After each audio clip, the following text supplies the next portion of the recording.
Hello student, today we will discuss about second part. हम discuss कर रहे हैं तो सेकेंड पार्ट में टिश्यू के हम क्वेश्चन आंसर कर रहे हैं। एनसीईआरटी के जो भी इंटेक्स क्वेश्चन दिए हुए हैं उसको हम कर रहे हैं। तो हमारा पेज नंबर 77 के आज क्वेश्चन हम करेंगे। तो पेज नंबर 77 पे 4 क्वेश्चन दिए हुए हैं। उन 4 में से पहला क्वेश्चन स्टार्ट करते हैं। Let's we start, don't waste of time. Now name the tissue responsible for movement of our body. सबसे पहला जो क्वेश्चन पूछ रहा है कि ऐसे टिश्यू का नाम बताइए जिसकी वजह से हमारे बॉडी में मूवमेंट होता है। दैट मीन कि थिरकन होती है एक तरीके से, जो मूवमेंट बॉडी का होता रहता है, हाथ पैर वगैरह चलते रहते हैं, वो कौन से टिश्यू के वजह से होता है। तो सभी को पता है कि मस्कुलर टिश्यू क्या करता है, बॉडी को मूवमेंट होने के लिए सपोर्ट प्रोवाइड करता है। दैट मीन कि muscular tissue are responsible for the movement of our body. जो रिस्पॉन्सिबल है यहाँ पे टिश्यू, वो कौन सा है, मस्कुलर टिश्यू है। तो muscular tissue are responsible for movement of our body. यही हमारे बॉडी को मूव होने में क्या करता है, हेल्प करता है। अगला क्वेश्चन है what does neuron look like. अगला क्वेश्चन है what does neuron look like. देखने में कैसा दिखता है और क्या फंक्शन होता है। लुक लाइक पूछ रहा है तो दोनों चीजें इसके अंदर आएंगी। फंक्शन भी आपको बताना है और कैसा होता है। इस क्वेश्चन का मीन्स ये है। तो देखने में कुछ इस तरीके से स्ट्रक्चर आता है। ये स्ट्रक्चर ऑफ न्यूरॉन है, न्यूरॉन का स्ट्रक्चर है। तो neuron look like as a small tree, बिल्कुल एक छोटे पेड़ की तरह दिखाई देता है। Within hair like part arising from ends. That mean कि इसका जो एंड का पार्ट है उसमें छोटे छोटे हेयर लाइक स्ट्रक्चर दिखता है जो एंड्स में हमको दिखता है, और छोटे छोटे ब्रांचेस जो सामने की तरफ अटैच होती हैं, आगे की तरफ अटैच होती हैं, जहां से ये सिग्नल्स को क्या करता है, एडॉप्ट करता है, रिसीव करता है मैसेजेस को। वो एरिया इसका डेंड्राइट होता है, और जहां से मैसेज को पास करता है वो एक्सॉन का एरिया होता है। यहां से मैसेज को इसने रिसीव किया, एक्सोनल के थ्रू फॉरवर्ड किया मैसेज को, और वो मैसेज नर्व एंडिंग तक पहुंच करके इफेक्टर्स क्या करते हैं, वर्क कर लेते हैं। A neuron consist of cell body with the nucleus. Nucleus के साथ में सेल बॉडी लगी होती है, यानी ये जो एरिया है, ये टोटली एरिया को हम बोलते हैं सेल बॉडी। अब सेल बॉडी है, सेल की बॉडी है, तो इसके अंदर न्यूक्लियस होगा। न्यूक्लियस होगा तो इसका न्यूक्लियस को कवर करने वाला जो लिक्विड होता है, नरिश जो करता है, उसको हम बोलते हैं क्या, साइटोप्लाज्म। तो साइटोप्लाज्म प्रेजेंट होता है, न्यूक्लियस होता है, साइटोप्लाज्म प्रेजेंट होता है। और ये जो टोटली स्ट्रक्चर है, सेंटर का जो एरिया है बीच का दिख रहा है, इन ब्रांचेस को छोड़ करके इसको हम बोलते हैं सेल बॉडी। और सेल बॉडी के अंदर में न्यूक्लियस होता है। न्यूक्लियस के चारों साइड सेल बॉडी में क्या होता है, साइटोप्लाज्म लिक्विड नरिश करता रहता है इन सभी पार्ट्स को। A neuron consist of cell body with nucleus and cytoplasm. It has two important extension known as dendrite and axon. Dendrite and axon क्या है, यहाँ दो महत्वपूर्ण एंड है जिसको ये जो इसके सहारे वर्क करते हैं। जैसे डेंड्राइट का वर्क क्या होता है, मैसेज को रिसीव करना, receive messages, dendrite that receive messages and forward by axon.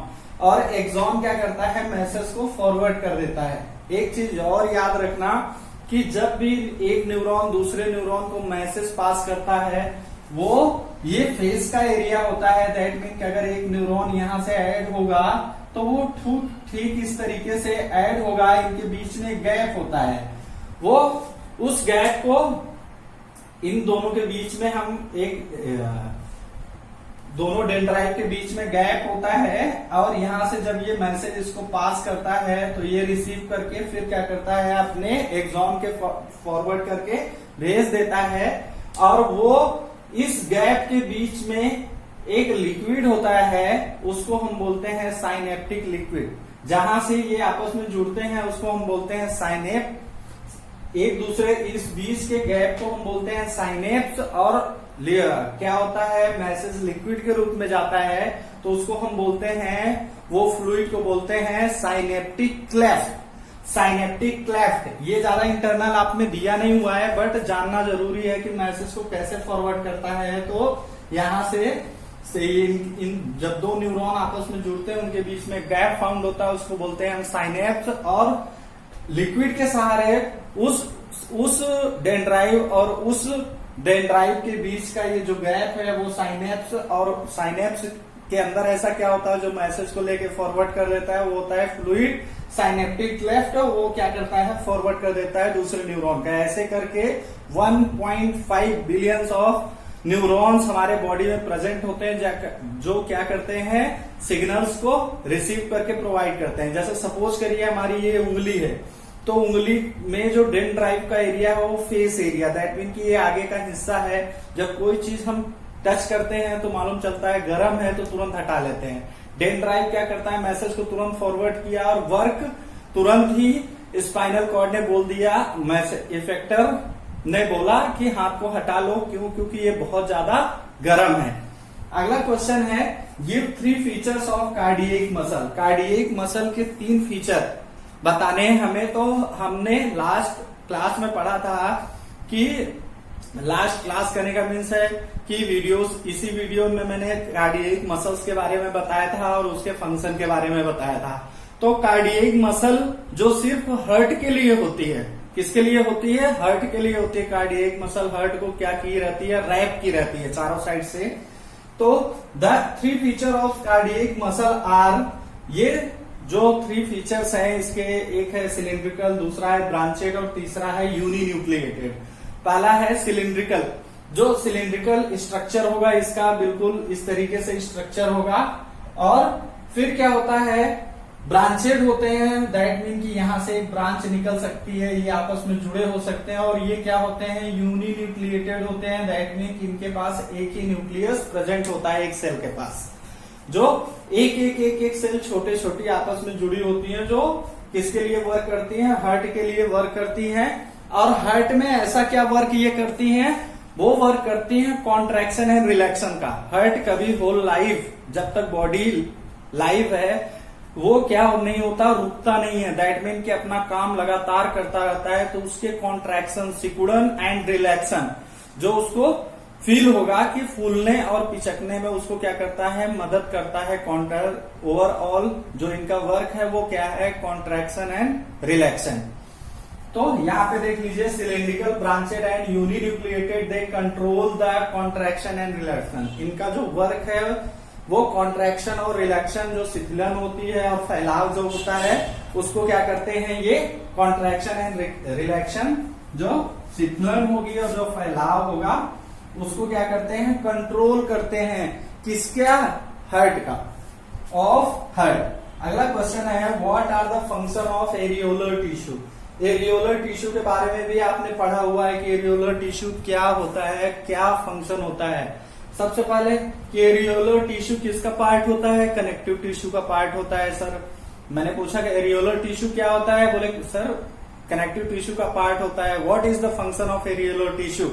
तो फटाक से आपने बताया कि ये क्या करता है, ऑर्गन सिस्टम को प्लेस करता है, दैट मीन कि एक स्थान पे उसको सारी चीजें प्रोवाइड कराता है कि उसको सॉल्ट चाहिए या शुगर चाहिए या वाटर चाहिए।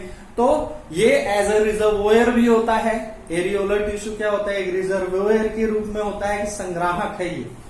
अब तो अटैच एपिथेलियल टू अदर, जो एपिथेलियल टिश्यू होता है उससे क्या करता है, ऑर्गन सिस्टम को कनेक्ट कर देता है, ऑर्गन इन प्लेस। सबसे पहला क्या करता है, कनेक्टिव टिश्यू है जो होल्ड करता है ऑर्गन सिस्टम को, और साथ ही साथ अटैच करता है एपिथेलियल टिश्यू के साथ। और एपिथेलियल टिश्यू और साथ ही साथ अंडरलेइंग टिश्यू जितने भी हैं उनके साथ में ये क्या करता है, उनको जोड़ता है। And it also serve as a reservoir water and salt for surrounding tissues. जो सराउंडिंग में उस एरिया में जितने भी चारों ओर उसके टिश्यूज प्रेजेंट हैं उन सभी टिश्यू को प्रोवाइड कराता है salt and water and salt, जो उनको नरिश करने के लिए चाहिए होता है। और साथ ही साथ क्या करता है, अगर कोई चीज वेस्ट हो गई है तो उसको कलेक्ट कर लेता है। दैट मीन कोई भी टिश्यू कई चीजों को निकालते हैं तो उसको क्या कर लेता है, कलेक्ट करता है और उन्हें सॉल्ट और वाटर की सप्लाई देता है। अगर नीचे नहीं दिख रहा होगा तो देख लेना। अभी मैं हट रहा हूँ, स्क्रीनशॉट ले लो और फटाफट से ये काम कर लो। This is very important question, कई बार एग्जाम में पूछा जाता है। तो आपने जान लिया मस्कुलर टिश्यू कौन सा टिश्यू जिसमें रिस्पॉन्सिबल होता है हमारी बॉडी के मूवमेंट के लिए, तो मस्कुलर टिश्यू होता है।